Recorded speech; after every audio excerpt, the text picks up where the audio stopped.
In recent years, Boston's Newmarket Square neighborhood has been known mostly as ground zero for the state's opioid epidemic.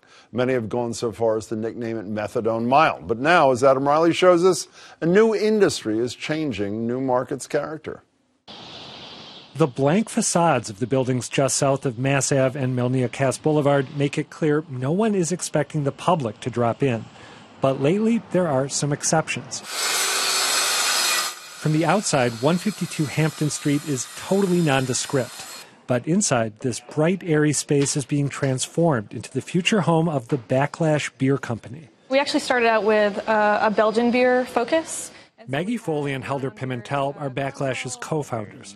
Over time, they shifted their focus to the hoppy IPAs dominating the market. But now that they'll have their own tap room and brew on site instead of paying to use other companies' gear, they plan to get more adventurous. Best case for me is a lot of dark beers. I love dark beers. Wild beers or sour beers and barrel aging, those are options that will open up to us now that we have control of our own production. About a third of a mile away, they're already experimenting in earnest at Bully Boy Distillers, where the air is permeated with bright, earthy scents. We use a whole host of botanicals that aren't used in traditional gins, like hibiscus, pink peppercorn. In addition to gin, Dave and Will Willis make 7 other spirits at Bully Boy, which features a tasting room with a jazz-agey aesthetic. They say their Newmarket location is actually an asset. Visitors to Bully Boy definitely feel as though they've made a discovery because the streetscape is barren. There's minimal signage anywhere, and when you open up the door, it's a little bit of an oasis. Since Newmarket is off the beaten path, real estate is still relatively cheap, but the neighborhood is also centrally located.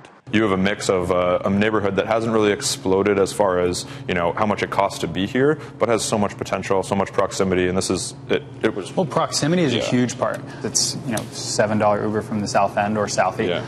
At Prospect Cider Works, a literal stone's throw from Bully Boy, Chase Brooks and Mark Finnegan are trying to bridge the gap between cider and beer, using ingredients like Simcoe hops and Belgian ale yeast. They're also keenly aware that as they make a forbidding neighborhood more welcoming, they're paving the way for other new arrivals who could push prices up and longtime residents out. Everybody sort of, I think, acknowledges the fact that they anticipate this neighborhood as being on the brink, and also nobody's quite sure as to how to talk about it. It's an issue they're also pondering at the Dorchester Brewing Company, which serves its own very tasty brews in a tap room on Mass Ave and does contract brewing for outside clients. Matt Malloy is Dorchester Brewing's CEO. We're employing people that live in Dorchester. We're actually allowing people to walk to work. We employ 24 people here. And so we're really trying to be good stewards of Dorchester. With Dorchester and Roxbury already feeling the pressures of gentrification, that might be the most that any of these businesses can hope to do. If they succeed, Boston's burgeoning fermentation district will feel like it's of Newmarket Square, and not just in it.